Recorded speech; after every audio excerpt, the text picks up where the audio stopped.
Hello, welcome to Knowledge Hub. Knowledge Hub के इस video में आपका स्वागत है। आज के इस मॉक टेस्ट में हम गुप्तोत्तर काल और वर्धन वंश के प्रश्नों को सॉल्व करेंगे।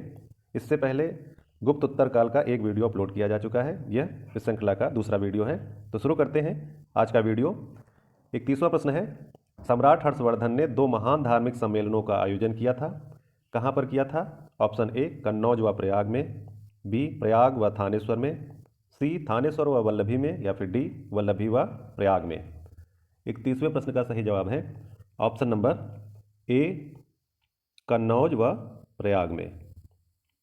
32वां प्रश्न है, नागानंद रत्नावली एवं प्रियदर्शिका नाटकों के नाटककार थे। कौन था इन नाटकों के नाटककार? Option A Banabhatta, B Vishakhadatta, C Vatsyayana, या फिर डी हर्षवर्धन। 32वें प्रश्न का सही जवाब है ऑप्शन नंबर डी हर्षवर्धन। 33वां प्रश्न है, गुर्जरों को किस शासक ने पराजित किया? ऑप्शन ए प्रभाकर वर्धन ने, बी राजवर्धन ने, सी हर्षवर्धन ने, या फिर डी शशांक ने। 33वें प्रश्न का सही जवाब है ऑप्शन नंबर सी हर्षवर्धन ने। 34वां प्रश्न है, आज भी भारत में ह्वेनसांग को याद करने का मुख्य कारण है? ऑप्शन ए हर्ष के प्रति सम्मान, बी नालंदा में अध्ययन, सी बौद्ध धर्म में आस्था, डी सी युकी की रचना। 34वें प्रश्न का सही जवाब है ऑप्शन नंबर डी सी यू की रचना। Option number D. 35वां प्रश्न है, चलते हैं दूसरे पेज पे। 35वां प्रश्न है, हर्षवर्धन के विजयी जीवन में एकमात्र पराजय देने वाला पुलकेशिन द्वितीय कहाँ का शासक था? आपको बताना है पुलकेशिन द्वितीय कहाँ का शासक था। ऑप्शन ए वातापी या बादामी का, डी कल्याणी का, सी वेंगी का, या फिर डी तंजौर का। 35वें प्रश्न का सही जवाब है ऑप्शन नंबर ए वातापी का, या कहते हैं बादामी का। ऑप्शन नंबर ए। 36वां प्रश्न है, हर्षवर्धन ने अपनी पुत्री का विवाह वल्लभी नरेश से किया, जो कि उसकी एक बड़ी कूटनीतिक उपलब्धि थी। वल्लभी नरेश का नाम क्या था? 36वें प्रश्न का सही जवाब है ऑप्शन नंबर ए ध्रुवसेन द्वितीय। ध्रुवसेन द्वितीय। 37वां प्रश्न है, 641 ईस्वी में किसने चीन के राजा ताइत्सुंग के पास एक राजदूत भेजा? Option A Rajvardhan, B Adityavardhan, सी प्रभाकर वर्धन, या फिर डी हर्षवर्धन। 37वें प्रश्न का सही जवाब है ऑप्शन नंबर डी हर्षवर्धन। 38वां प्रश्न है, हर्षवर्धन के भारतीय मिशन के जवाब में चीनी सम्राट ताइत्सुंग ने 3 चीनी मिशन हर्षवर्धन के दरबार में भेजे, जिसमें से एक मिशन हर्षवर्धन के मरणोपरांत पहुंचा। अंतिम मिशन में शामिल उस चीनी राजदूत का नाम क्या है जिसने हर्ष की मृत्यु के तुरंत बाद जो घटनाक्रम घटित हुआ उसका विस्तार से वर्णन किया है? Option A Wang Hiuen Tse, B Hiuen Tsang, C Itsing, या फिर डी फाहियान।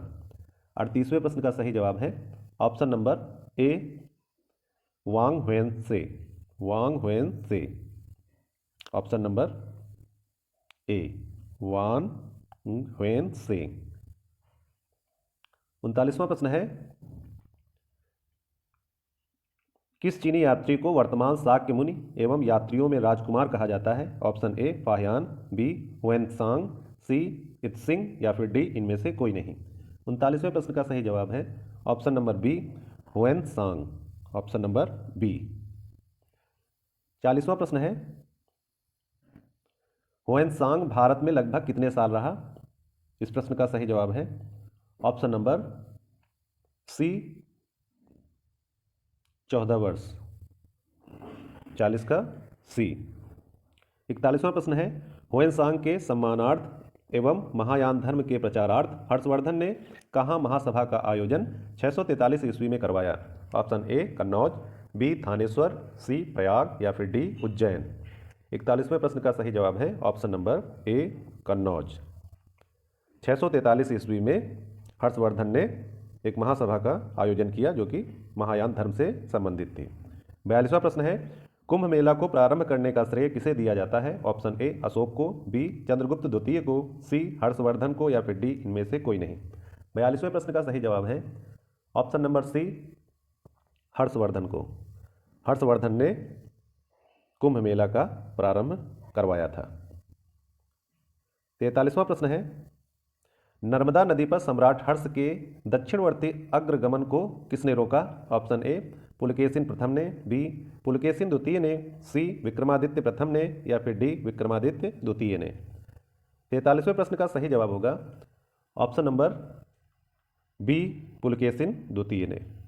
पुलकेशिन द्वितीय ने नर्मदा नदी के तट पर सम्राट हर्ष के दक्षिणवर्ती अग्रगमन को रोका था। 44वां प्रश्न है, निम्नलिखित में किसने नालंदा विश्वविद्यालय को 100 ग्रामों की आय दान स्वरूप दिए? Option A Chandragupta Maurya, B Chandragupta प्रथम, सी चंद्रगुप्त द्वितीय या फिर डी हर्षवर्धन। 44वें प्रश्न का सही जवाब है ऑप्शन नंबर डी हर्षवर्धन। 45वां प्रश्न है, सूची 1 को सूची 2 के साथ सुमेलित कीजिए।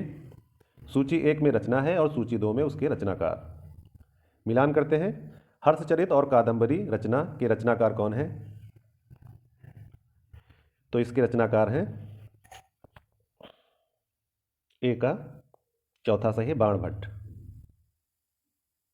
ए का चौथा। नीति शतक, श्रृंगार शतक और भक्ति शतक ये किसकी रचनाएं हैं?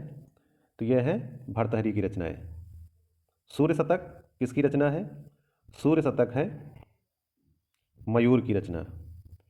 प्रियदर्शिका, रत्नावली और नागानंद ये हर्षवर्धन की रचनाएं हैं। इस तरह से 45वें प्रश्न का सही जवाब है ऑप्शन नंबर ए 4 2 3 1। ऑप्शन नंबर ए 4 2 3 1। 46वां प्रश्न है, निम्नलिखित में से कौन हर्षवर्धन के दरबार से संबद्ध नहीं था? Option A Banabhatta, B Kalidasa, C Bhartrihari या फिर डी मयूर। 46वें प्रश्न का सही जवाब होगा ऑप्शन नंबर बी कालिदास। 47वां प्रश्न है, कथन ए हर्षवर्धन ने किसी नवीन शासन प्रणाली को जन्म नहीं दिया। कारण आर हर्षवर्धन ने गुप्त शासन प्रणाली को कुछ संशोधनों के साथ अपनाया। ऑप्शन ए और आर दोनों सही हैं तथा आर ए की सही व्याख्या करता है। बी ए और आर दोनों सही हैं किंतु आर ए की सही व्याख्या नहीं करता है। सी ए सही है और आर गलत है। डी आर सही है और ए गलत है। 47वें प्रश्न का सही जवाब होगा ऑप्शन नंबर ए और आर दोनों सही हैं और आर ए की सही व्याख्या करता है। 48वां प्रश्न है, कौन सही सुमेलित है? ऑप्शन ए अवंत के सामने लिखा है हर्षवर्धन का प्रधानमंत्री था, बी सिंहनाद महासेनापति, सी कुंतल सेनापति अश्वसेना का, या फिर डी उपर्युक्त सभी। इस प्रश्न का सही जवाब होगा ऑप्शन नंबर डी उपर्युक्त सभी। 49वां प्रश्न है,